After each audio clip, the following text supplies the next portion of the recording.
do to others as you would have them do unto you. That last line really describes what a saint is and what a saint does. In the Methodist Church, you don't have to go through church councils or a lot of tests or examinations to be made a saint. Anyone who helps you see the face of God is a saint. So as I look around here, I see many saints, and I'm sure you do too. This is a day where we celebrate those people. We especially celebrate the ones we've lost in the last year, but we also celebrate the ones that are with us still. I'd like to begin by reading a little prayer that is about this day, and I invite you to think about people in your life. It says, today we fall back, not just with our clocks that usher in the darker days of winter, but also we fall back upon our memories of loved ones gone from this realm.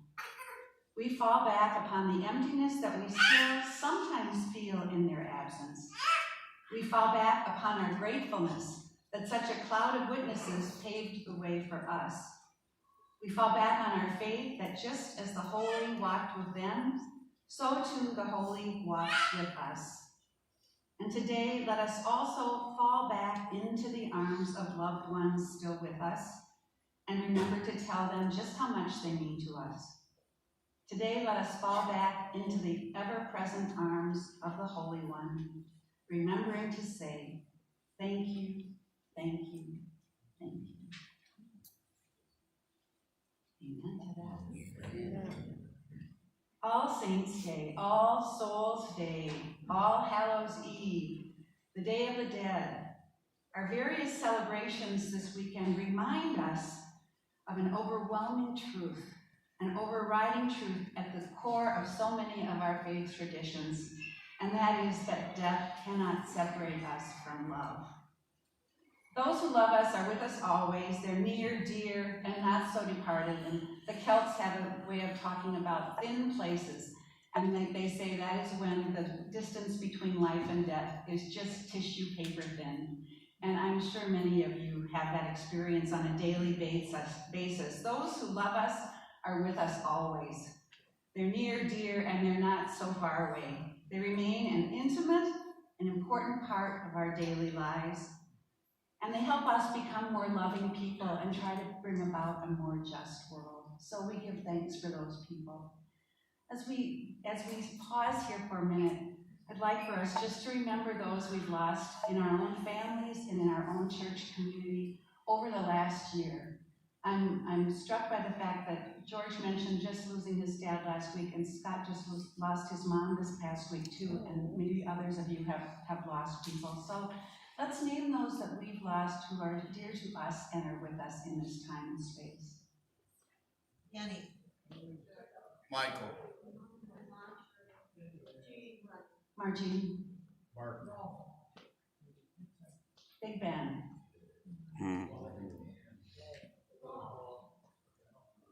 Tom.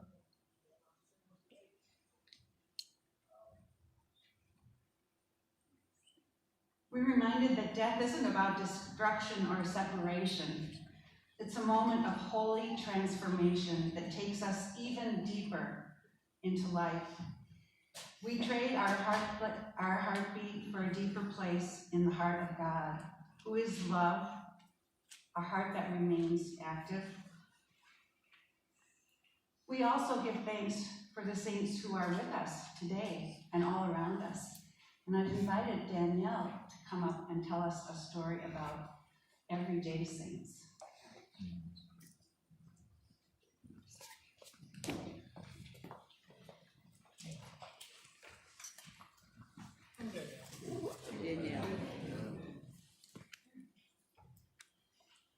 All of you are everyday saints. And I got to enjoy that this weekend and through this last month of planning this Halloween party.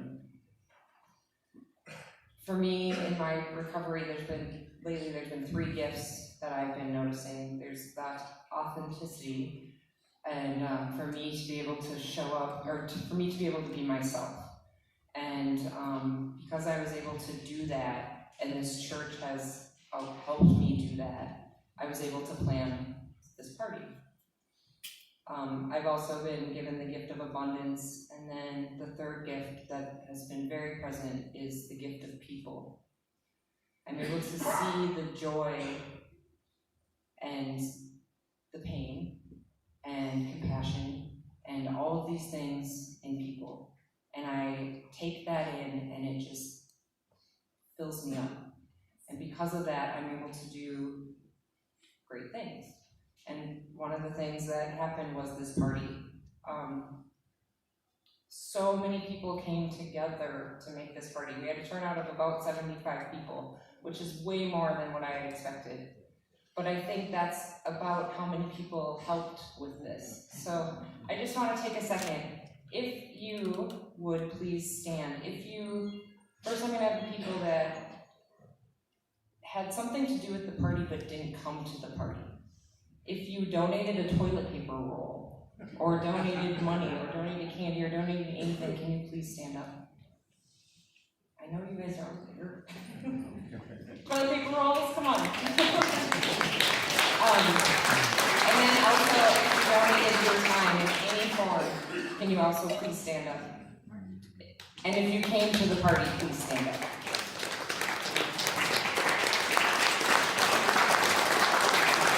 You're all saints. And I just want to share, this place was decorated to the brim. There's pictures out. Charlie, who's amazing, did pictures for us, and they're out front.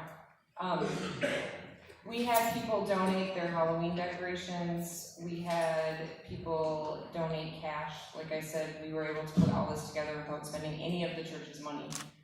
But I felt, the whole thing felt effortless to me. I was able to put it together because all of you came. I asked, that's the abundance part, I asked for what I needed. God gave us what we needed.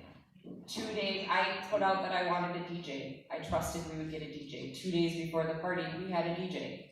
We also got a fog machine and some lights that were either donated or found at Goodwill. Like, it just came together and it was perfect.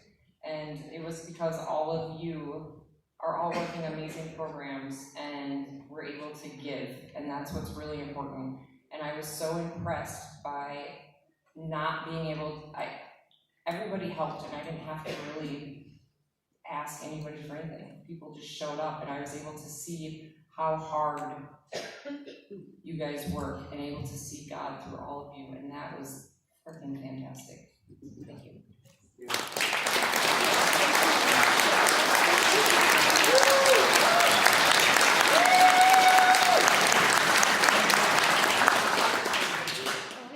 Yes, and thanks to Danielle for coming here and saying, this is what I want to see happen here, and stepping up and making it happen. For all the people, for all of you, every time you say yes, every time you say yes,